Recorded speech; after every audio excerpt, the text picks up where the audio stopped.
Probably the key challenge for any platform is to being able to predict the user needs before they're articulated. Right. Because usually at the point where everyone is coming and asking for something, we are rarely in the position to be able to respond to the demand. So in a sense, the platforms should be able kind of almost to predict what the needs of the different departments and the groups are, and actually understanding quite well the broader business of the FT, so we can kind of almost connect the dots and know what we can do that will benefit all of the platform users. But at the end of the day, we might have various products, but then at their core, it's our golden star journalism that has always been at the heart of our business. And being able to slice, dice, and surface the content in different ways is critical, whether it be on our website, on our app, social media, through documentaries, whatever. And especially nowadays with the AI boom and the embeddings become more and more popular for solving different problems,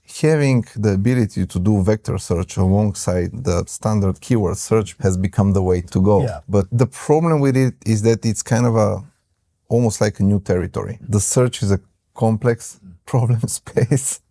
It encompasses areas such as information retrieval, statistical analysis, AI, ML, user experiences. So we felt like we were kind of the first one to try to embark in this journey and develop kind of a search that can work at scale.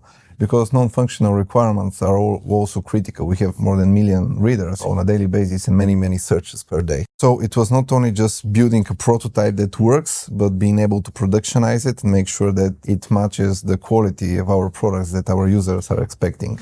Thinking from kind of architectural standpoint, it was very clear that we can win quite a lot if we can make our content searchable at source, where it is stored, instead of moving it somewhere else into another search engine or another solution. And this was one of the reasons that we decided to give a shot to Mongo.